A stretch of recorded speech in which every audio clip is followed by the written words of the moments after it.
কথামৃত ভবন রামকৃষ্ণ মিশনের পক্ষ থেকে আমি ডক্টর প্রদীপ কুমার দাস কথা বলছি। আজকে আমাদের শিশু স্বাস্থ্য সুরক্ষা কার্যক্রমে আজকে আমরা একটা নতুন টপিকস নিয়ে ডিসকাশান, সেটা আলোচনার জন্যেই আজকে এই ডিসকাশানটা। এটা হচ্ছে diagnosis, treatment and prevention of nutritional anaemia in children. এটা একটা আমাদের লেটেস্ট একটা ইন্ডিয়ান পেডিয়াট্রিক্সের আমাদের জার্নালে রেফারেন্স হিসাবে আমরা এটা কোট করলাম। Recommendations of the joint committee of paediatric haematology oncology chapter and paediatric and adolescent nutrition society of the Indian academy of paediatrics. এই আমাদের টপিক্সের জ্ঞাতব্য বিষয় আজকে diagnosis, treatment and prevention of nutritional anaemia in children. কী করে আমরা diagnosis, চিকিৎসা করবো এবং প্রিভেনশন আটকাবো নিউট্রিশনাল অ্যানিমিয়া ইন চিলড্রেন, মানে অপুষ্টিজনিত যে অ্যানিমিয়া তার চিকিৎসা কিভাবে করব ও সেটাই আলোচ্য বিষয় আজকে। আপনারা সবাই জানেন যে অ্যানিমিয়া এটা একটা খুব একটা সহজ জিনিস নয়। অ্যানিমিয়া মানে রক্তাল্পতা, শরীরের মধ্যে রক্ত কমে যাওয়া, যে কোনো কারণেই হোক সেটা সবসময় একটা চিন্তার বিষয়, একটা ভয়ের বিষয়, এবং কী কারণে এটা হচ্ছে এবং তার ক্ষতিকারক দিকগুলো তুলে ধরা আজকে হবে। এবং যাতে করে অ্যানিমিয়া যদি পারসিস্ট করে ইরিভার্সেবল ড্যামেজও ব্রেনের ওপর হয়ে যেতে পারে, ব্রেন এবং সেন্ট্রাল নার্ভাস সিস্টেমের মধ্যে হয়ে যেতে পারে। অতএব সেগুলো যাতে না হয়, সেগুলো যাতে আটকানো যায়, সেগুলো সঠিক সময় যদি চিকিৎসা করা যায়, সেই জন্যেই আর কি জিনিসটার ইম্পর্টেন্স আপনাদের কাছে তুলে ধরা হচ্ছে। ডেফিসিয়েন্সি অফ আজকে বেশ কিছুটা ইংলিশে আমাদের সাহায্য নিতে হবে, কেন ডাইরেক্টলি আমাদের এটা বাংলা অনুবাদ তো করা হয়নি।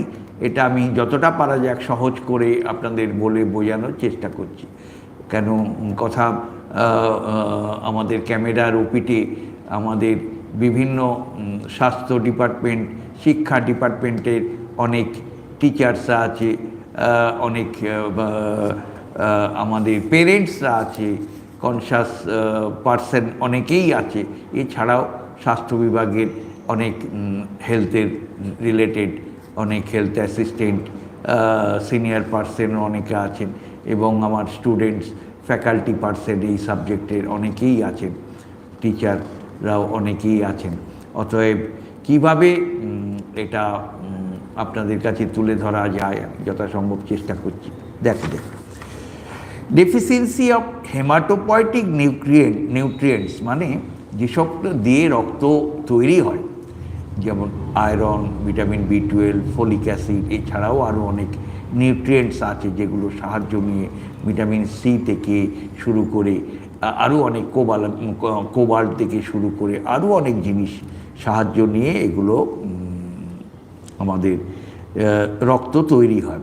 Not only results in anaemia but also leads to impairment of cognitive function in children. এই ব্রেইন রিলেটেড কগনেটিভ ফাংশন এটাকে অ্যাফেক্ট করে, মানে বুদ্ধিসত্তা কমে যায়, হুইচ অ্যাফেক্টস লার্নিং।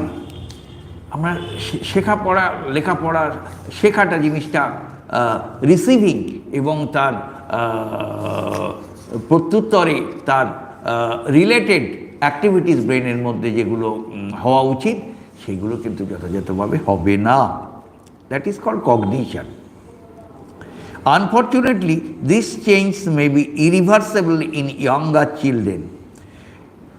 এইটাই বলছিলাম একটু আগে, this change may be irreversible, মানে একেবারে তাকে করা যাবে না, রিপ্লেস করা যাবে না, এবং সেটা রিভার্সেবল নাও হতে পারে ঠিক সময় চিকিৎসা না করলে। Irreversible in younger children, emphasising the need for timely prevention, diagnosis and treatment. এই জন্যই তার প্রয়োজন ঠিক সময় চিকিৎসার ডায়াগনোসিস, চিকিৎসা এবং তার প্রিভেনশন আটকানো যাতে হয়। Additionally, nutritional anaemia have a deleterious impact on physical strength of the individuals as well as decreased productivity and economic loss of the country. মানে আমাদের সাধারণ মানুষজনের মধ্যে ব্রেন, বুদ্ধিসত্তা, অ্যাক্টিভিটি যদি কমে যায় তাহলে তো আমাদের সেটা সাধারণ মানুষের লস, আমাদের কান্ট্রির পুরোপুরি টোটাল এটা লস, ইন ইকোনমিক লস। এটা সব জিনিসেই তাহলে ঠিকভাবে তারা করতে পারবে না, আমাদের কার্যক্ষমতা কমে যাবে, আমাদের কর্মক্ষমতা কমে যাবে। অতএব সেসবগুলো যাতে করে ঠিকভাবে হয় এবং সেটা যাতে প্রিভেন্ট করা যায়, আটকানো যায়, সেই জন্যই আজকের এই নিউট্রিশনাল অ্যানিমিয়া নিয়ে ডিসকাশন। এটা ডিফারেন্ট রেকমেন্ডেশনসটা এসছে আমাদের joint committee of the paediatric haematology, বাচ্চাদের হেমাটোলজি, রক্তের যে হেমাটোলজি সোসাইটি, অঙ্কোলজি চ্যাপ্টার মানে ক্যান্সার রিলেটেড চ্যাপ্টার এবং paediatric and adolescent nutrition society of the Indian academy of paediatrics and nutrition society, তাদের জয়েন্ট একটা কমিটি থেকে এই রেকমেন্ডেশনসগুলো উঠে এসছে।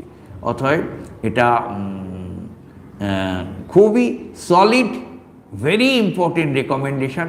ইট ইজ ওয়েল সাপোর্টেড বাই হু also, well supported by world health organisation also. অতএব এটা আমাদের প্রত্যেকেরই জেনে নিলে ভালো।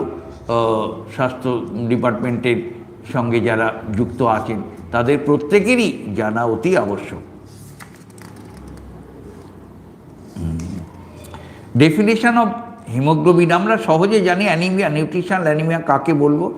যে রক্ত কমে যাওয়া, হিমোগ্লোবিন কমে যাওয়া based on the morphological features of the red blood sales.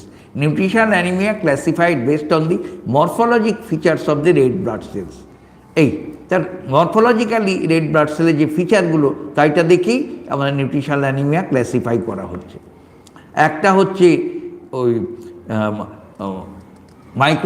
Microcytic anaemia, একটা হচ্ছে ম্যাক্রোসাইটিক অ্যানিমিয়া, একটা হচ্ছে সাইজ ছোট, আর একটা হচ্ছে ম্যাক্রোসাইটিক বড় বড় আরবিসি সেল সাইজ, আর 3 নম্বর হলো ডাইমরফিক অ্যানিমিয়া।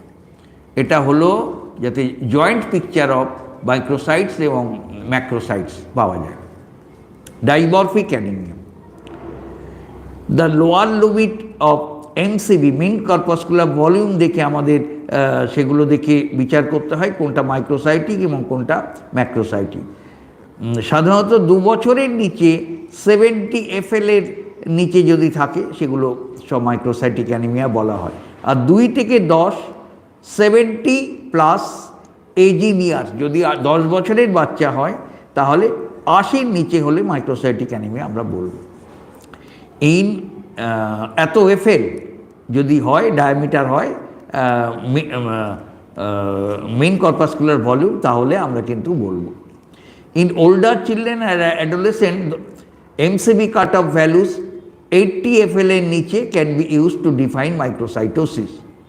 80-র নিচে এই বলা হয়েছে অ্যাজ ফর দ্য অ্যাডাল্টস। এইবার বলছে এমসিবি মানে mean corpuscular volume to define upper limit of MCV in children aged 2 to 10 years।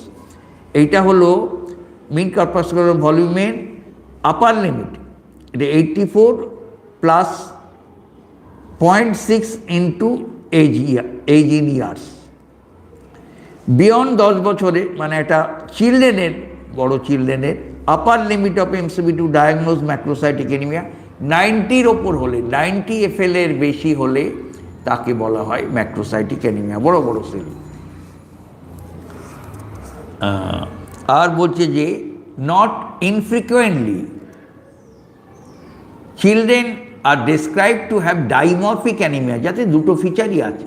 when deficiency of iron coexists with deficiency of folic acid, vitamin B12, resulting in two populations of RBC seen on examination of peripheral smell. দু রকম পিকচারই পাওয়া যায়। Classical examination dimorphic picture, hookworm anaemia, dimorphic feature. এছাড়াও Crohn's disease এবং এইসব ডিজিজেও dimorphic anaemia মাঝে মাঝে পাওয়া যায়। এই রেকমেন্ডেশনস কিছু কিছু ক্ষেত্রে to some extent recommended iron deficiency anaemia আমরা প্রথমেই শুরু করছি যে ডায়াগনোসিস অফ আয়রন ডেফিসিয়েন্সি। এটা most common type of anaemia prevalent worldwide in all age group. This is the most common type of anaemia এবং এটা nutritional iron জনিত লৌহ জাতীয় খাবারের অভাব থেকে অপুষ্টিগত কারণেই এই অ্যানিমিয়াটা হয়। Classical triad of low MCV, low mean corpuscular volume,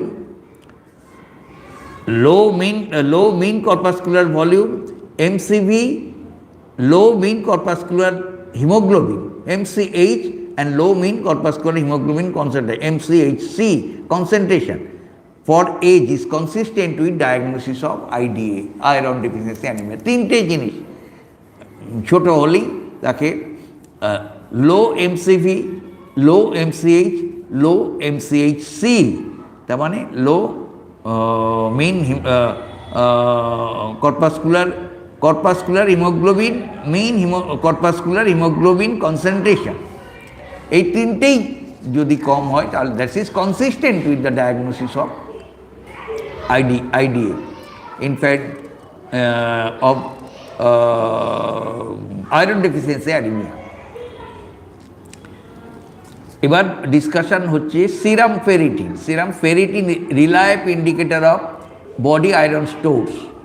এটাকে সহজ কথায় বলছি যে সিরাম ফেরিটিন ভ্যালু যদি 12-র নিচে থাকে in children under 5 years of age, and serum ferritin 15-র নিচে থাকে 5 বছরের ওপর, in absence of inflammation are suggestive of iron deficiency anaemia.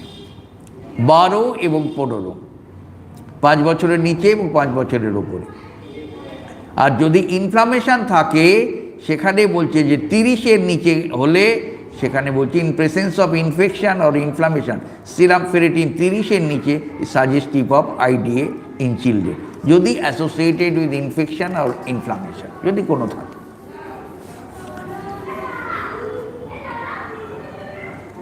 আচ্ছা, serum iron, total iron binding capacity, transferrin, saturation, এসবের ব্যাপারে খুব কঠিন রেকমেন্ডেশনস নেওয়া হয়নি।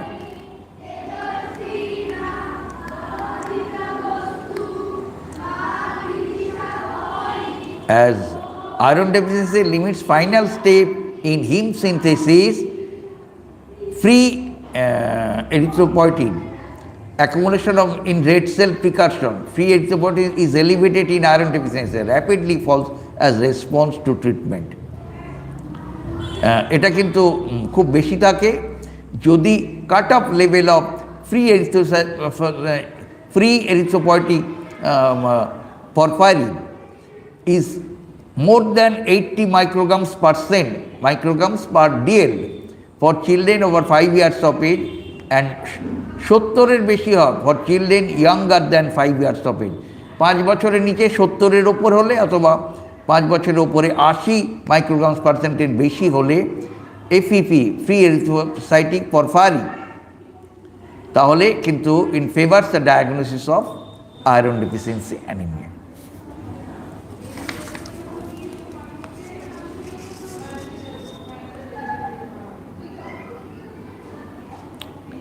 কতগুলো রেকমেন্ডেশনস বলছে serum ferritin should be the first test to diagnose ID or IDA where investigative workup is indicated। Serum ferritin কিন্তু করিয়ে নিতেই হবে। In situations where serum ferritin results are equivocal, মানে transferrin saturation may be used. Transferrin saturation if it is less than 15% may be used যদি serum ferritin results are equivocal। Treatment of iron deficiency anaemia. এবার বলছি কি করে আমরা যে চিকিৎসা, হ্যাঁ, খাওয়া দাওয়ার থেকে, অপুষ্টি থেকে, শাক সবজি জাত খাবার টাবার ঠিকভাবে হয়নি, অনেক অপুষ্টি রয়েছে, তার সঙ্গে অনেক ওয়ার্ম ইনফেস্টেশনস রয়েছে, জিয়াডিয়া জাতীয় ইনফেকশান রয়েছে, এছাড়াও আরও অনেক হেলমিন্থিক ইনফেস্টেশনস থাকলে, কৃমি জাতীয় হয়ে থাকলে, হুকওয়ার্ম তো থাকলে হবেই হবে। এটা সব ডাইমরফিক অ্যানিমিয়াও হতে পারে, আবার এই অ্যানিমিয়াও হতে পারে, আয়রন ডিফিসিয়েন্সি অ্যানিমিয়াও হয়। আচ্ছা, রুট অফ আয়রন থেরাপি আমরা কেমন করে আমরা চিকিৎসা করব? Oral iron may be initiated based on the history, haemoglobin and MCB and peripheral smear examination without the need for biochemical investigation. Oral iron therapy is the route of choice. Oral প্রিপারেশনে দিতে হবে ferrous sulphate is the preferred preparation. Ferrous sulphate এখানে 20% এখানে elemental iron থাকে, কিছু কিছু ক্ষেত্রে 33%ও থাকে elemental is the form of iron in the supplement and is essential available for absorption by the body. Elemental আয়রনের বেসিসে আমরা সাধারণত নর্মাল কোর্সে বেশি অ্যানিমিয়া থাকলে, কিন্তু অল্প থাকলে আমরা অল্প অল্প দেই, 3 to 4 milligram per kg per day in 2 to 3 divided dose. এই সাধারণত এটা বলা হয়েছে, সাধারণত 3 থেকে 4 মিলিগ্রাম এলিমেন্টাল আয়রন পার কেজি পার ডে, এটাই বলা হয়েছে। সেটা আমরা বিচার করে দেখে নেব কোন এর মধ্যে কতটা কি আছে।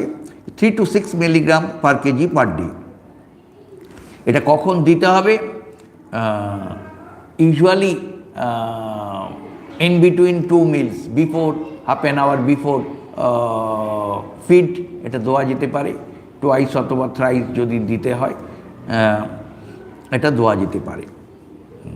একবারে সাধারণত দিলে অতখানি আয়রন অ্যাবজর্পশন হয় না, 2বারে কি 3বারে দিলে সেটা বেটার অ্যাবজর্পশন হয়, এবং একসঙ্গে বেশি আয়রন না দিলে দিয়ে যদি ইনটলারেন্স হয় সেক্ষেত্রে ডিভাইডেড ডোজে, ফ্র্যাকশনাল ডোজেও মাঝে মাঝে দেওয়া যেতে পারে। এটাই রেকমেন্ডেড ওরা বলেছে, কিন্তু একবার দিলেও অসুবিধা কিছু নেই যদি টলারেট করে। এই যে absorption of the drug is better if given on an empty stomach, but oral iron is better tolerated after a meal. এ কথাটা বললেও কিন্তু আধ ঘন্টা খাওয়ার আগে দিলে সেটা বেটার অ্যাবজর্পশন হয়। ডিউরেশন অফ আয়রন থেরাপি, সাধারণত এটা আমি ছোট করে বলছি, duration of iron therapy traditionally আমরা সাধারণত 2 থেকে 3 মাসের মধ্যে হিমোগ্লোবিন নর্মাল হয়ে যায়। হিমোগ্লোবিন নর্মালাইজেশনের পরে আমরা 2 to 3 months অ্যাডিশনালি অতিরিক্ত ডোজটা দেওয়া হয় টু রিপ্লেনিশ দ্য স্টোর। এটা কিন্তু ইট ইজ ভেরি মাচ রেকমেন্ডেড, এটা সব অথরিটি বলেছে 2-3 মাস অতিরিক্ত দেওয়া হবে যাতে করে স্টোরটা রিপ্লেনিশড হয়। ওরা রিকমেন্ড করেছে, recommend that iron therapy be continued for 2 to 3 months after haemoglobin normalises. এই তারপর ওরা বলেছে 2 থেকে 3 মাস দিতে হবে স্টোরটা রিপ্লেনিশ করার জন্যে। Haemoglobin rises on an average 0.2 to 0.4 grams per day, grams percent per day এটা রাইজ করে। অতএব বুঝতেই পাচ্ছেন 0.2 to 0.4 grams percent per day। আচ্ছা, আর রেসপন্স কী করে বুঝবো যে এটা কি রাইট ডায়াগনোসিস হয়েছে? এবং peak reticulocyte count peaks on 5 to 10 days following initiation of iron therapy, and wherever available reticulocyte response should be assessed in addition to the rise in hemoglobin. তাহলে আর একবার 2 সপ্তাহ পরে এটা দেখে নিলেই আমরা বুঝে যাব যে রেটিকুলোসাইট অনেক বেড়ে গেছে। সাধারণত রেটিকুলোসাইট হিমোলিটিক অ্যানিমিয়াই বাড়ে, কিন্তু এক্ষেত্রে তো বাড়ার কথা নয়, কিন্তু যখন যদি বেড়ে যায় তাহলে অ্যাডিকুয়েট এরিথ্রোপয়েটিক রেসপন্স হয়েছে এবং সেটা পিক হয় 5 থেকে 10 দিনের মাথায়। দেয়ারপর এরপরে কিন্তু একটা স্লোয়ার রাইজ অফ প্রথমে 0.2 to 0.4 গ্রামস পার ডে হয়, তারপরের দিকে কিন্তু স্লোয়ার রাইজ হয় 0.1 to 0.15 grams per day is seen in the haemoglobin রাইজটা তারপর কিন্তু আস্তে আস্তে স্লো হয়ে আসে। ঠিক আছে, আচ্ছা, ফলিক অ্যাসিড হচ্ছে role of coadministration of cobalamin, folic acid, vitamin C along with iron. Folic acid is usually a part of all oral iron containing preparation, hence routinely given to all children with IDA. Oral vitamin B12 may be added where there is a poor response to oral iron alone or in children with combined vitamin B12 and iron deficiency anemia. Dimorphic anemia থাকলে সেখানে কিন্তু B12 দিতে হবে। আর iron folic acid তো দেওয়া হচ্ছেই। Combined deficiency is expected in up to 30% of children with nutritional anaemia. 30% ক্ষেত্রে combined deficiency থাকছে, তার মানে আয়রন ডেফিসিয়েন্সি অ্যানিমিয়ার সঙ্গে অন্য কোনো একটা ডেফিসিয়েন্সি হয় ফলিক অ্যাসিড, না হলে B12 ডেফিসিয়েন্সি থাকছে 30% case.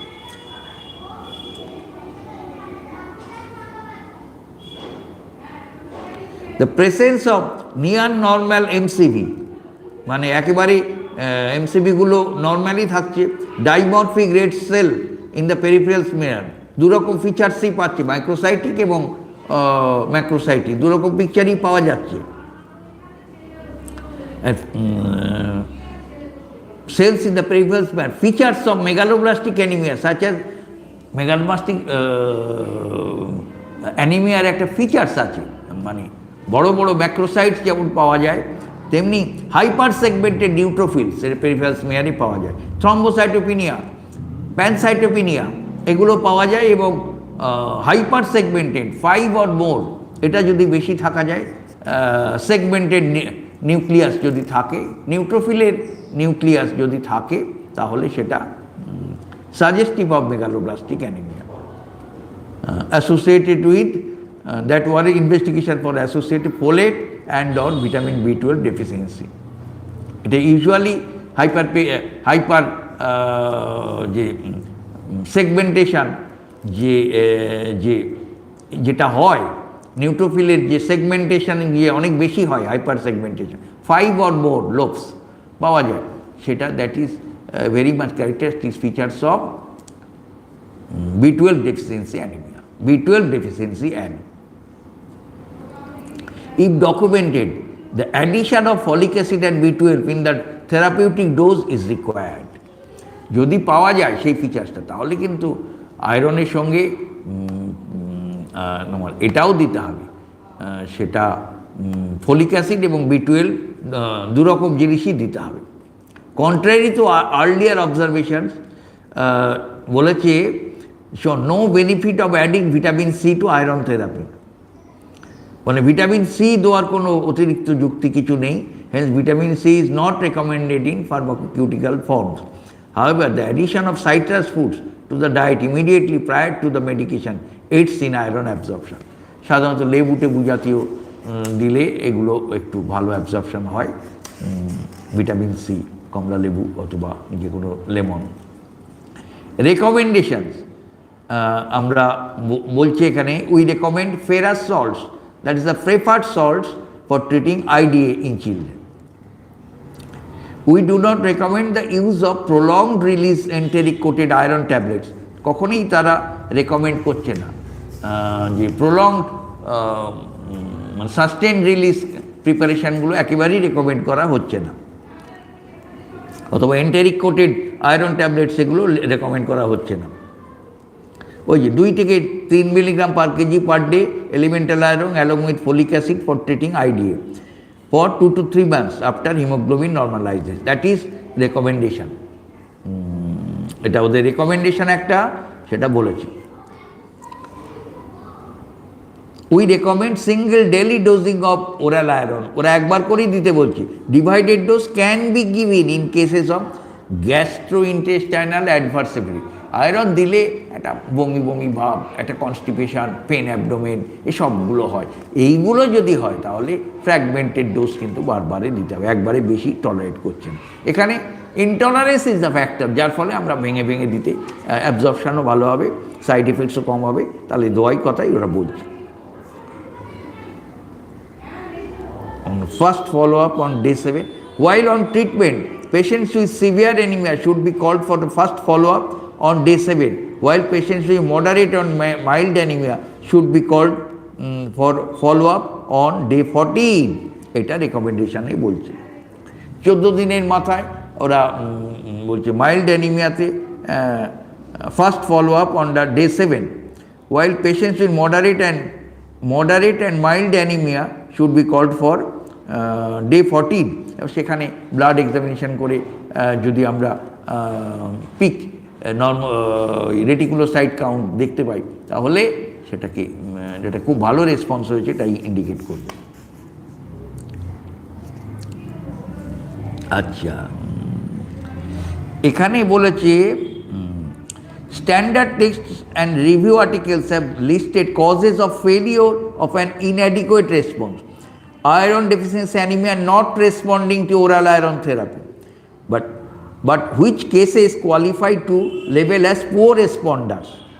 The absence of hemoglobin rise of less than 1 grams per cent after 2 weeks of daily oral therapy. 1 grams per cent to বাড়েনি after 2 weeks of daily oral therapy in adults has been described as predictive of lack of response. 1 grams per cent ও বাড়েনি 2 সপ্তাহে চিকিৎসার পরে, তাহলে that is indicative of lack of response, মানে poor responder. As এরা বলছে যে সেটা যদি we have defined non responder as having less than 1 grams per cent haemoglobin by day 14 of therapy. আবার কোনো এরা বলছে যেটা 4 weeks হয়ে গেলে 1 গ্রাম রাইস যদি না বাড়ে তাহলে সেটা এটাকে নন রেসপন্ডার হিসাবে বলা হলো। While most cases with moderate and severe anemia will have hemoglobin rise of 1 grams per cent or more by day 14, অধিকাংশ অ্যানিমিয়া কিন্তু ডে 14-এ 1 grams per cent এর উপর বেশি রেসপন্স হবে। It may not so for cases of mild anemia. Mild অ্যানিমিয়ার ক্ষেত্রে রেসপন্সটা একটু পুয়ার হয়, দেরিতে হয়। এভালুয়েশন অফ নন রেসপন্ডার্স যদি হয় তাহলে ফলোয়িং পয়েন্ট শুড বি রিভিজিটেড। কী কী জিনিস? হেলিকোব্যাক্টার পাইলোরি ইনফেকশন অ্যাসোসিয়েটেড আসছে কিনা, এটা একটা গ্যাস্ট্রাইটিস করায়। হেলিকোব্যাক্টার ইনফেকশান গ্যাস্ট্রাইটিস করায়, যার ফলে আয়রন অ্যাবজর্পশান হতে দেবে না, অ্যাসিডিক এনভায়রনমেন্টে ওটা হতে দেবে না। Interfering with oral iron absorption like coeliac disease, conditions interfering with iron absorption like celiac disease, Helicobacter pylori infection, autoimmune gastritis, anemia of chronic disease should be ruled out. মানে 4-5খানা জিনিস, coeliac disease, Helicobacter pylori infection, autoimmune gastritis or anaemia of chronic disease, মানে যে কোনো rheumatoid arthritis কিংবা অন্য কোনো chronic ডিজিজের ক্ষেত্রে সেক্ষেত্রে কিন্তু একেবারেই কিন্তু এটা হবে না। গ্যাস্ট্রোইন্টেস্টাইনাল ডিজিজ আছে কিনা সেসবগুলো, ক্রনিক ডিজিজ মানে ক্রনস ডিজিজ থেকে শুরু করে পেটের ইনফ্লামেটরি বাউল ডিজিজ, এসবগুলো না থাকলে ব্যাস ঠিক আছে, it should be ruled out. এগুলো patient should be evaluated gastrointestinal blood loss, তাহলে অকাল ব্লাড করে সেক্ষেত্রে দেখে নিতে হবে। পরপর 3 দিন অকাল ব্লাড যদি নেগেটিভ হয় তাহলে অকাল ব্লাড কিন্তু রক্ত কিন্তু ব্লিডিং হচ্ছে না, এটা ধরে নেওয়া যেতে পারে। এর একটা বড় কারণ কাউ মিল্ক প্রোটিন ইনটলারেন্স। আচ্ছা, সেক্ষেত্রেও কিন্তু ব্লাড লস হয়, সেটা দেখে নিতে হবে। Coeliac disease is a common cause of refractory IDA in children in certain states, মানে রুটি খেলে, ময়দা জাতীয় জিনিস টিনিস খেলে খুব should be screen for coeliac disease using tissue transglutaminase antibody TTG along with serum IG, IG এটা বেশি হবে, হোয়েন এভার সাসপেক্টেড, এই দুটো, এটা অ্যান্টিবডিটা পাওয়া যাবে এবং এই আইজিএটা অ্যালং উইথ সিরাম আইজি বেশি থাকবে, whenever suspected. Children with beta thalassaemia trait having a blood microcytic hypochromic anaemia can mimic IDA, তাহলে বিটা থ্যালাসেমিয়া ট্রেটের সঙ্গে আয়রন ডেফিসিয়েন্সি অ্যানিমিয়া কিন্তু রুল আউট করে নিতে হবে, যদি এক মাসেও যদি হিমোগ্লোবিন রাইজ 1% বেশি না বাড়ে। এটা কিন্তু ডিফারেন্সিয়েট করা কি করে, এখানে বলেছে যে মোটামুটি খুব সহজ। আরবিসি সাধারণত 5 লাখের ওপর হয় বিটা থ্যালাসেমিয়া ট্রেট, আর RBC count less than 5 million suggest IDA. 5 মিলিয়নের বেশি হলে ক্যারিয়ার, বিটা থ্যালাসেমিয়া ক্যারিয়ার, 5 মিলিয়নের কম হলে সাধারণত বলা হয়েছে এটা একটা iron deficiency anaemia. RDW, red cell distribution width coefficient of variation, এটা যদি লেস দেন, মানে একই রকম আরবিসিগুলো থাকে, বিটিটি থ্যালাসেমিয়া ট্রেট, এবং যদি 14% বেশি হয় আয়রন ডেফিসিয়েন্সি, মানে ভেরিয়াস মাইক্রোসাইটসের size, variation, red cell distribution ওয়াইথের variation. Mentzer index, MCV divided by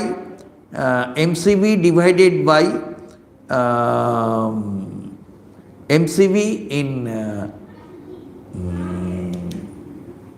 কত কিউবিক মিলিমিটার হচ্ছে এমসিবি, কত FL, divided by RBC count in million. এটা যদি 13-র নিচে হলে এটা বলা হয় যে ট্রেট, থ্যালাসেমিয়া ট্রেট, আর 13-র ওপর হলে বলা হবে এটা আয়রন ডেফিসিয়েন্সি অ্যানিমিয়া, সাধারণত অনেক বেশি হয়। আর এটা কনফার্ম করতে হবে, এইচপিএলসি দিয়ে কনফার্ম করতে হবে, দিয়ে হিমোগ্লোবিন A2 মোর দ্যান 3.5% হলে ফেভার থ্যালাসেমিয়া ট্রেট। আর একটা হচ্ছে যে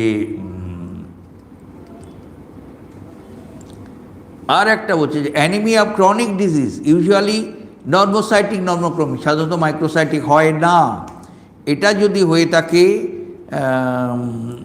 underline chronic renal disease, connectivity tissue, এটা কিন্তু দেখতে হবে আছে কি না, where chronic infection is suspected. However in some cases it may be microcytic hypochromic. Diagnostic evaluation needs to be directed towards diagnosis of underlying disease. তাহলে chronic disease আছে কি না সেটাও কিন্তু দেখে নিতে, যদিও অধিকাংশ ক্ষেত্রে নর্মোসাইটিক নর্মোক্রমিক হয়, বাট কিছু কিছু ক্ষেত্রে এটা মাইক্রোসাইটিক অ্যানিমিয়াও হয়, সেক্ষেত্রেও কিন্তু রেসপন্স হবে না, অতএব সেক্ষেত্রে কিন্তু দেখে নিন।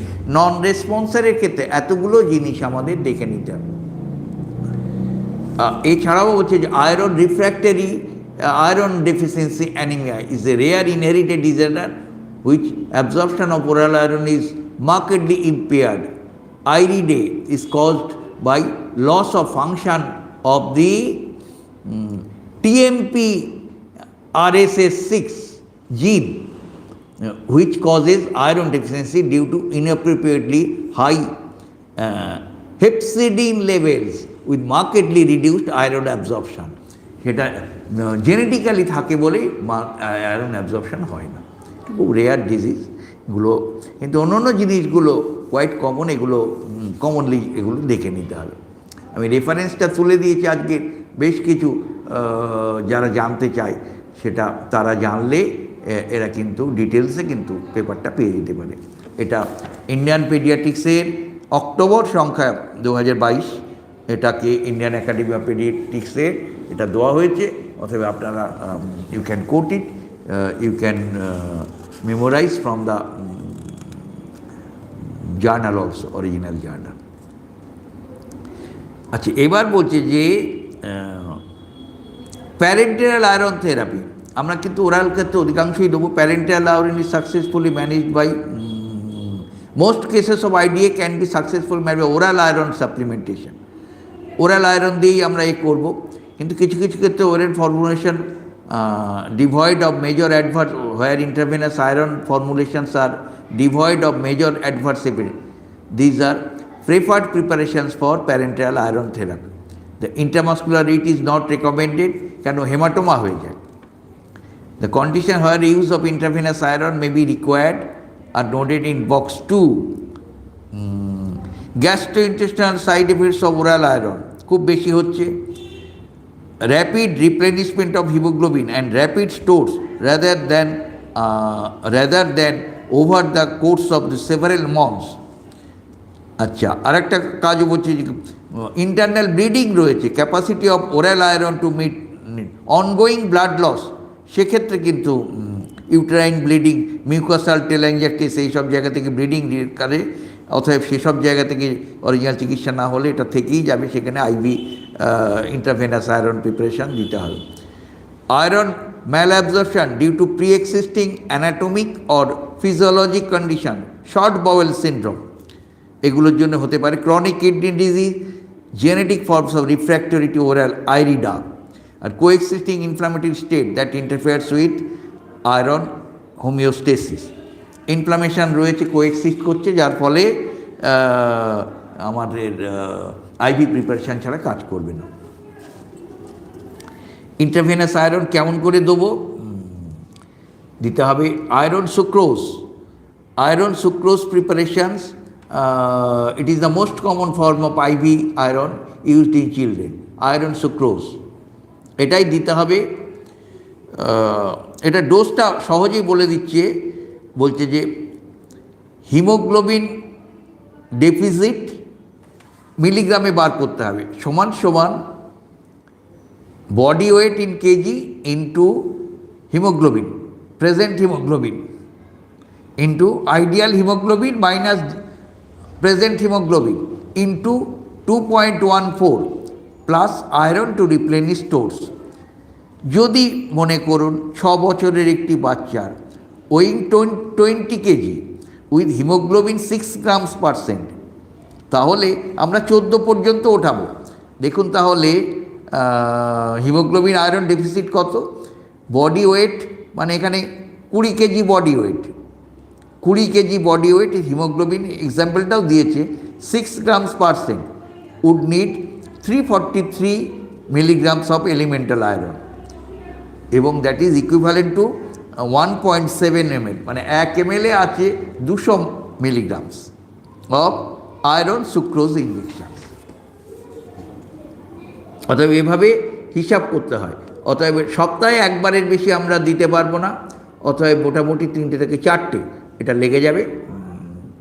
And infused over 1 to 3 hours every week into 4 weeks, এভাবে আমরা ক্যালকুলেট করা হয়। ফর্মুলাটা এখানে বলে দিয়েছে যে haemoglobin iron deficit body weight into ideal haemoglobin minus present haemoglobin into 2.14 plus iron to replenish stores 500 milligram if desired, যদি আপনারা ডিজায়ার করে, ইফ ডিজায়ার্ড ইন মিলিগ্রাম এত, তাহলে সেটা হচ্ছে এরকমভাবে হিসাব করে দিতে হবে। আবার বলেছে একদিনে একটা চিলড্রেনের ক্ষেত্রে 100 মিলিগ্রামের বেশি দেওয়া যাবে না, অতএব সেটা দিতে গেলে সেটাকে প্রায় 4 সপ্তাহ ধরে দিতে হবে, সপ্তাহে একবারের বেশি দেওয়া যাবে না।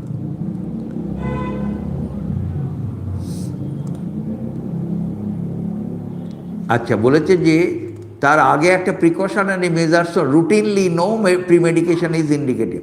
Patients with comorbidity of bronchial asthma, drug allergy or inflammatory arthritis require pre-medication with 1 to 2 milligram of parenteral methylprednisolone before intravenous iron administration.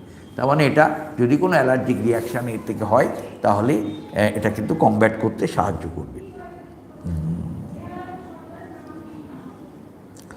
Response to, এখানেও বলেছে reticulocytosis pix at about 10 days, এটাও কিন্তু পিক্স 10 দিনের মাথায় কিন্তু oral আয়রনের মতনই, কিন্তু এটাও সেই 10 দিনের মাথায় পিক রেটিকুলোসাইটস হচ্ছে, রেসপন্স একই হচ্ছে, কিন্তু এখানে এখানে দেওয়া সম্ভব হচ্ছিল না ওরাল প্রিপারেশন, তাই জন্যই এখানে দিতে হচ্ছে।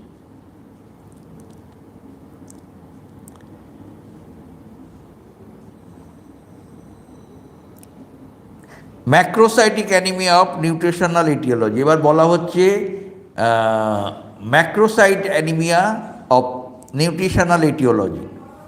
Macrocyte anemia. Anemia can be attributed to both vitamin B12 and folic acid deficiency in the children. আমরা জানি যে আপনারা সবাই জানেন যে ম্যাক্রোসাইটিক অ্যানিমিয়া মানে maybe due to folic acid deficiency or B12 deficiency. Vitamin B12 deficiency is more common than folic acid deficiency. Folic acid deficiency সাধারণত source হলো ইউজুয়ালি ফলিক অ্যাসিড ডেফিসিয়েন্সি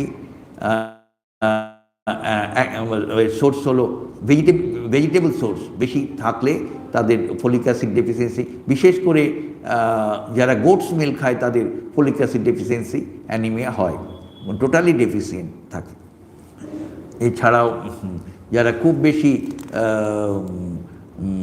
খাওয়া দাওয়া করতে পারে না, ম্যালনিউট্রিশনে ভুগছে, নিউট্রিশনাল ডেফিসিয়েন্সি রয়েছে, তাদের কিন্তু ফলিক অ্যাসিড ডেফিসিয়েন্সি হওয়ার সম্ভাবনা খুব বেশি থাকে। তেমনি B12 ডেফিসিয়েন্সি ভেগানস, টোটালি ভেজিটেরিয়ানদের B12 ডেফিসিয়েন্সি সাধারণত হওয়ার সম্ভাবনা থাকে। একেবারেই অ্যানিম্যাল প্রোটিন এবং কিছুই খায় না, মাছ মাংস ডিম এবং কোনো জাতীয় জিনিসই খায় না, এদেরই কিন্তু বেশি হওয়ার সম্ভাবনা। Is more common in infants born to vitamin B12 is more common in infants born to deficient mother, মায়ের ভিটামিন বি ডেফিসিয়েন্সি রয়েছে, and in adolescents. Problem is widespread in the Indian population and majority are vegetarians. তার ক্ষেত্রে কিন্তু B12 deficiency হওয়ার সম্ভাবনা বেশি দেখবে, বিশেষ করে মা যাদের অ্যানিমিক থাকবে তাদের বাচ্চাদের কিন্তু এরকম সম্ভাবনা বেশি। Developmental delay, infant B12 deficiency presentation কেমন জানেন? আমি বলে দিচ্ছি যে usually growth deficient, developmental growth and developmental delay, regression তাদের থাকে, ট্র্যামার্স, ইনফ্যান্টাইল ট্র্যামার সিনড্রোম, নিউরোলজিক সিমটমস, প্যারেস্থেশিয়া মানে হাত পা ঝিঞ্ঝি ঝিঞ্ঝি করে, কন কন কন কন করে, প্যারেস্থেশিয়া মানে করতে পারে, টিংলিং, নামনেস, এই ধরনের সেন্সেশন থাকবে, প্যারেস্থেশিয়া, পারভার্টেড সেন্সেশন, প্যারেস্থেশিয়া, কিছুই নেই অথচ চিনচিন করছে, করছে, এরম ধরনের। হাইপোটোনিয়া, টোন কমে যাবে, seizure, sensory deficits, touch, pain, temperature, এই ধরনের sensory deficit, because cord is affected, কর্ডের মাঝখান দিয়ে তো এই সেন্সারি ট্র্যাক্টসগুলো পাস করে, অতএব সেখানে অ্যাফেক্টেড হতে পারে ডেফিসিট। অ্যান্ড ডেভেলপমেন্টাল ডিলে ও রিগ্রেশন মানে অ্যাচিভ করে, মানে ডেভেলপমেন্টাল মাইলস্টোনস অ্যাচিভ করে রিগ্রেস করে যায়, মানে সেটা আর অ্যাচিভ করতে পারছে না, করতে পারছিল আগে, তারপর আবার পিছিয়ে যাচ্ছে, that is called regression. Irritability or cognitive delay, আর বুদ্ধিসত্তার অনেক লস হয়। আর সেন্সারি সিজার্স এবং হাইপোটোনিয়া, হাত পা খুব নরম হয়ে যায়, টোন কমে যায়। এছাড়াও মে কজ ব্লিডিং ম্যানিফেস্টেশন দিয়ে থ্রম্বোসাইটোপেনিয়া, ইউজুয়ালি প্যানসাইটোপেনিয়া নিয়ে প্রেজেন্টেশন ভিটামিন B12 ডেফিসিয়েন্সি হয়। Mild in liver and spleen may be found, এগুলো পাওয়া যায়। আর একটা বিশেষ ক্রাইটেরিয়া B12 ডেফিসিয়েন্সিতে hyperpigmentation of the knuckles, এইগুলো নাকলসগুলো হাইপার পিগমেন্টেশন, দেখুন আমাদের কোনো পিগমেন্টেশন নেই, কিন্তু যাদের B12 deficiency hyperpigmented knuckles very characteristic feature, তার সঙ্গে যদি ওই পেরিফেরালস ম্যারেজ, ওই হাইপার সেগমেন্টেড নিউট্রোফিলস আর ম্যাক্রোসাইট যদি পাওয়া যায়, it is very suggestive of B12 deficiency. আচ্ছা, হাইপার পিগমেন্ট নাকলস, ইকটেরাস আর angular stomatitis are commonly seen in children with underlying B12 deficiency. This may occur even before the development of hematological and neurological complication. Hence, these findings may aid early diagnosis. এটা কিন্তু বলছে যে এই ফাইন্ডিংসগুলো, যে ফিচার্সগুলো আমরা বললাম, এগুলো অনেক আগে চলে আসে, হেমাটোলজিক্যাল নিউরোলজিক্যাল কমপ্লিকেশনসের অনেক আগে চলে আসে, তার ফলে এগুলো সুবিধা হয় আমাদের ডায়াগনোসিস করতে, আপনারা ডায়াগনোসিস করতে পারবেন এগুলো দিয়ে।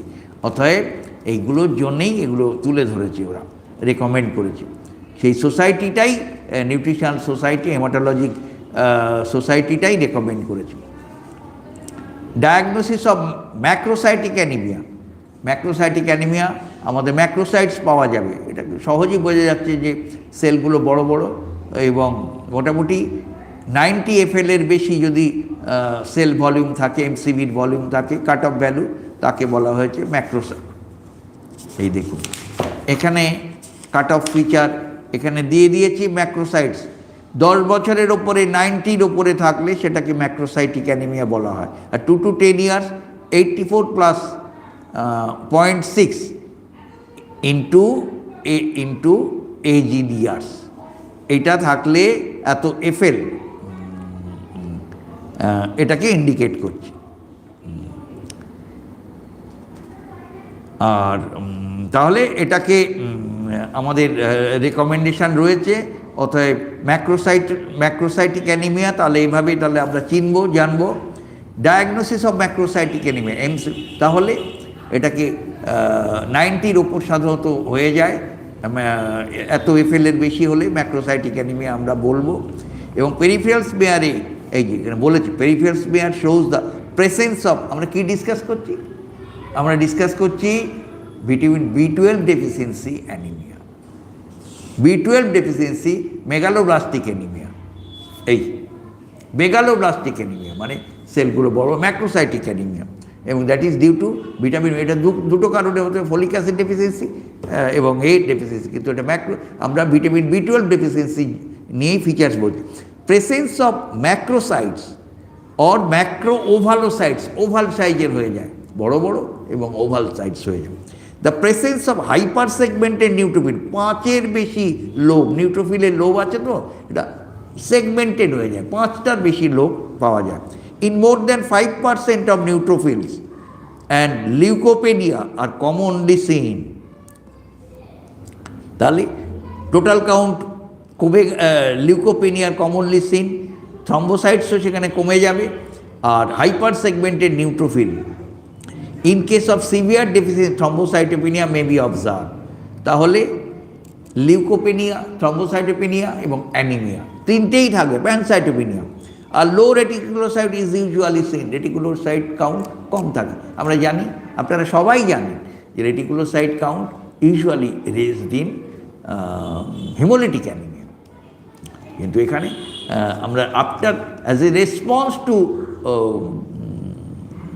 নিউট্রিয়েন্টস, মানে either folic acid, iron, B12 দেওয়ার পর একটা যে রেসপন্সটা হয়, সেখানেও ওই 14 দিনের মাথায় পিক রেসপন্সটা চলে আসে। সেক্ষেত্রেও কিন্তু আমাদের কিন্তু দেখে নিতে হবে যে erythropoietic response is very much prompt, এবং we are going in right pathway for the diagnosis, for the treatment also.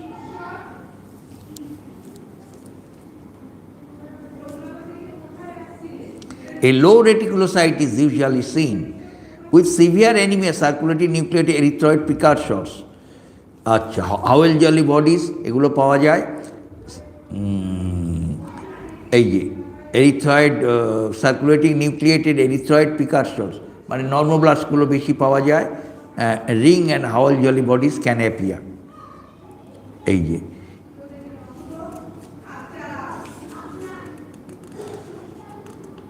এগুলো পাওয়া যায়। সিরাম ফোলেট অ্যাসে, আচ্ছা তাহলে ম্যাক্রোসাইটিক অ্যানিমিয়া আমরা দুটো ডেফিসিয়েন্সি আমরা পাবো। Serum folate assay, folate that যদি 4 ন্যানোগ্রামস পার ml এর নিচে হয় to define folate deficiency as recommended by হু। 4 ন্যানোগ্রাম পার ml এর নিচে যদি হয় তাহলে আমরা বলতে পারি as recommended by who, যে folic acid deficiency anaemia, serum folate assay এটাকে। আর red blood cell folate assay, red blood cell folate assay এটাকে যদি বলা হয়, যদি বিলো যদি 100 nanograms per ml suggest folic acid deficiency, এটা দিয়েও বলা যায় সাজেস্ট ফলিক অ্যাসিড ডেফিসিয়েন্সি। কিন্তু এই সিরাম ফোলেট অ্যাসে এটা ইট ইজ রেকমেন্ডেড বাই হু for diagnosis of folic acid deficiency. আচ্ছা, এবার আমরা সিরাম B12 অ্যাসে, এটা B12 ডেফিসিয়েন্সি কিনা সেটা কি করে জানা যাবে? যে বিশেষ করে যেখানে ম্যাক্রোসাইটস রয়েছে, ওভালোসাইটস রয়েছে, এবং সেখানে যদি আমাদের যদি নিউরোলজিক ম্যানিফেস্টেশন নিয়ে রিগ্রেশন, নিউরোলজিক ফিচার এগুলো পাচ্ছি, তাহলে vitamin deficiency likely.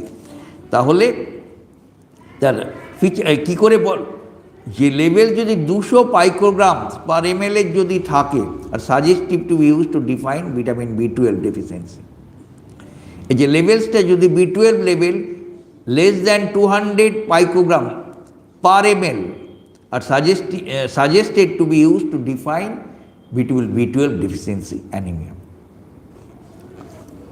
In presence of inflammation and malignancy may be falsely high.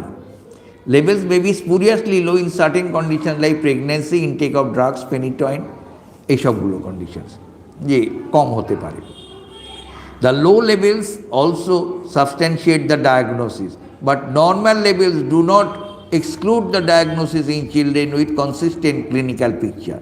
ওরা বলছে যে লো লেভেল ডায়াগনোসিস হয়ে গেল, কিন্তু যদি নর্মাল লেভেল, যদি ক্লিনিক্যালি আমরা এরকম ফিচার্স পাচ্ছি কিন্তু নর্মাল ভ্যালু পাচ্ছি, তাহলে কিন্তু it can't rule out microcytic B12 deficiency anaemia. তাই macrocytic B12 deficiency anaemia rule out করা যাবে না।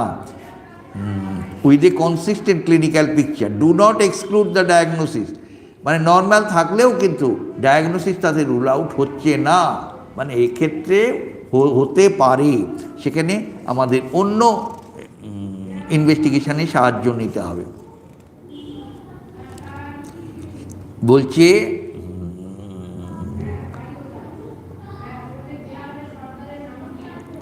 British Society of Haematology suggest methyl malonic acid 750 n moles per liter is indicative of vitamin B12 deficiency. B12 deficiency and homocysteine above 15 moles per liter indicative of folate deficiency. তাহলে methyl malonic acid এটা যদি বেশি থাকে is indicative of B12 deficiency. এখানে অন্যের সাহায্য নিতে হবে বলল, যে থাকলেও যদি সাহায্য নিতে হয়, সেখানে ক্লিনিক্যালি যেখানে আমরা ওকে পাচ্ছি, যে ক্লিনিক্যালি যেখানে আমরা ভিটামিন B12 ডেফিসিয়েন্সি ফিচার সব পাচ্ছি, কিন্তু এদিকে ব্লাড পিকচারে নর্মাল, ব্লাড ইনভেস্টিগেশন, বায়োকেমিক্যাল ইনভেস্টিগেশনে নর্মাল, সেক্ষেত্রে আমাদের এই সাহায্যটুকু নিতে হবে। মিথাইল ম্যালোনিক অ্যাসিড এটা কিন্তু বেশি হয় B12 ডেফিসিয়েন্সি, আর হোমোসিস্টিনও কিন্তু নিতে হবে, could be indicative of folate deficiency. এই সাহায্যগুলো নিতে হবে biochemical investigation.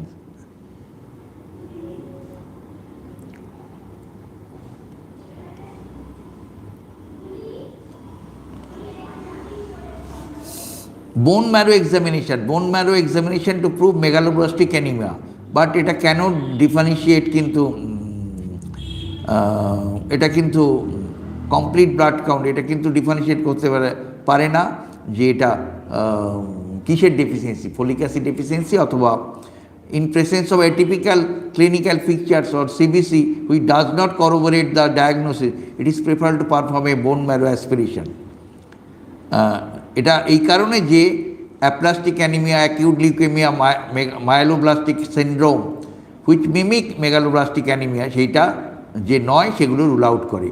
BMA findings do not help distinguish between vitamin B12 and folate deficiency, এটা কিন্তু ডিফারেন্সিয়েট করতে পারে না, এটা কিন্তু পরিষ্কার করে দিয়েছে। তাহলে বোন ম্যারোটার ইম্পর্টেন্স কী? ঠিক আছে, বোন ম্যারোতে মেগালোব্লাস্ট পাওয়া গেল, it is diagnostic of megaloblastic anaemia, ঠিক আছে হলো, কিন্তু কিসের অরিজিন সেটা জানতে পারা যায় না। আর বোন ম্যারো করলে একটা যেটার অ্যাপ্লাস্টিক অ্যানিমিয়া নয়, কেন প্যানসাইটোপেনিয়া তো আমাকে সব সেল কমে গেছে, সেখানে কিন্তু যে অ্যাপ্লাস্টিক নয়, লিউকেমিয়া নয়, এইটা কিন্তু প্রুভ করতে হবে before proceeding further, before therapy, initiating therapy. Investigations for suspected pernicious anemia. Suspected pernicious anemia হলে IF intrinsic factor antibody, এটা যদি ডায়াগনস্টিক হয় তাহলে it is diagnostic of pernicious anaemia. এটা হলো গ্যাস্ট্রিক, একটা যে গ্যাস্ট্রিক স্টমাক থেকে একটা ইন্ট্রিনসিক ফ্যাক্টর একটা বেরোয়, তার বিরুদ্ধে একটা অ্যান্টিবডি তৈরি হয়। তাহলে সেখান থেকে সেই ইন্ট্রিনসিক ফ্যাক্টরটা না এলে ও কিন্তু B12 তৈরি অ্যাবজর্বই করতে দেবে না। ওটা যদি ওটা অ্যাবজর্ব করতে হেল্প করে, কিন্তু ওইটা যদি না বেরোয় অ্যাবজর্বই করতে পারা যায় না। অথবা অ্যান্টিবডি যদি তৈরি হয় তাহলে কিছুতেই তৈরি করতে দেবে না, ওটা অ্যাবজর্বশনই করতে দেবে না। অতএব পার্নিসিয়াস অ্যানিমিয়া, অতএব এটা কিন্তু ওই ডায়াগনোসিস করার জন্যে ওইটা আমাকে বার করতে হবে যে intrinsic factor, antibody against intrinsic factor, এটাকে ডায়াগনোসিস করার জন্য বার করতে হবে। ঠিক আছে, anti if antibody, anti intensive factor antibody. ঠিক আছে,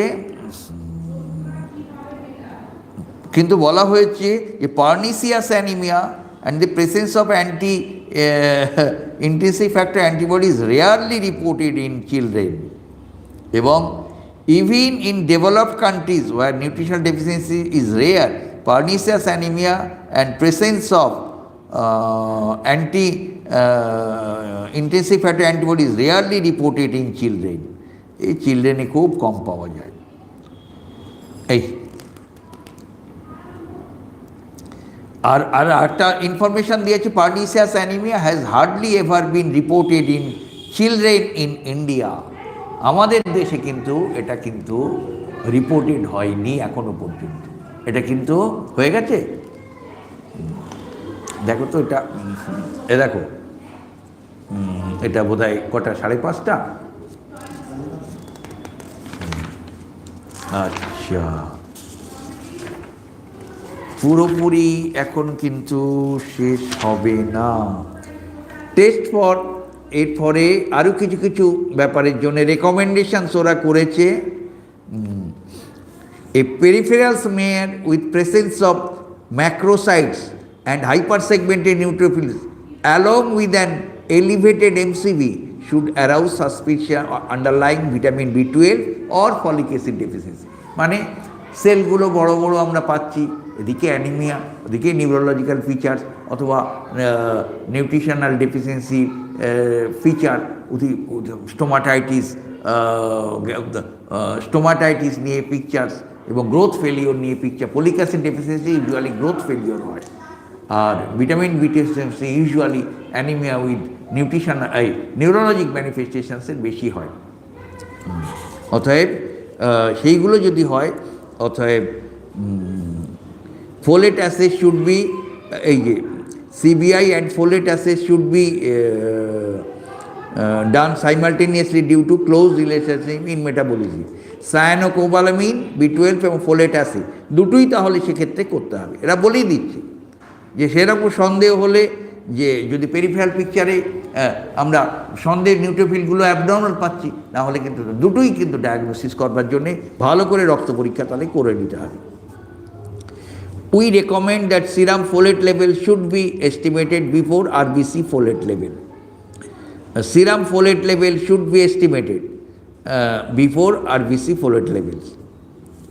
আর বলেছে যে strong suspicion of underlying folate deficiency, RBC folate levels need to be estimated if there is a strong underlying folate deficiency যদি থাকে RBC folate লেভেলে, তাহলে সেটাই করে দেখে নিতে হবে।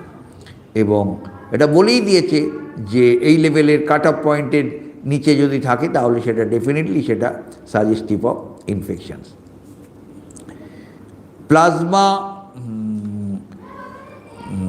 Plasma total homocysteine oblique plasma methyl malonic acid should be considered as supplementary test to diagnose biochemical vitamin B12 deficiency in a suspected clinical situation. এটা আগেই বলা হয়েছে, আপনাদের সন্দেহ হলে সেটা করে সাপোর্টে দেখে নিতে হবে। Vitamin B12 and folic acid treatment কী দিয়ে করব? Vitamin B12 and folic acid deficiency anaemia. আচ্ছা, এইটা আজকে তো অনেকটাই আছে, এটা রেকমেন্ডেশনসগুলো এগুলো আমরা পরের দিন ডিসকাশন হবে। এটা বোধহয় আজকে 5:30 বেজে গেছে, অলরেডি 5:30, আমরা 4:15 পর্যন্ত ছিল। ঠিক আছে, তাহলে পরের দিন কিন্তু নেক্সট পার্টটা ডিসকাশন হবে। আচ্ছা, আমরা অনেকেই আশা করা যায় শুনছে, হ্যাঁ, এবং আপনাদের যদি কোনো প্রশ্ন থাকে তাহলে কিন্তু, কেন খুবই ইম্পর্টেন্ট আমাদের ইস্যুটা আজকে, এবং এটা যদি নিয়ে কোনো প্রশ্ন থাকে আপনারা করতে পারেন, আমার কাছে হোয়াটসঅ্যাপে পাঠাতেও পারেন যে কোশ্চেনটা, আমি সেক্ষেত্রে আপনাদের বলতে পারি। আর আজকে যদি কোনো প্রশ্ন থাকে তাহলে আপনারা কেউ প্রশ্ন কি করেছে, ফোন নাম্বার দেওয়া রয়েছে তাই তো? না, এখানকার ফোন নাম্বার দেওয়া রয়েছে ওখানে, আছে তো? হ্যাঁ, অতএব যদি কোনো থাকে তাহলে আপনারা পাঠাতে পারেন। আজকে অ্যানিমিয়ার রেকমেন্ডেশনস এর ব্যাপারে, সেক্ষেত্রে আমাদের আজকের ডিসকাশনটা আজকে এখানেই আমরা শেষ করছি।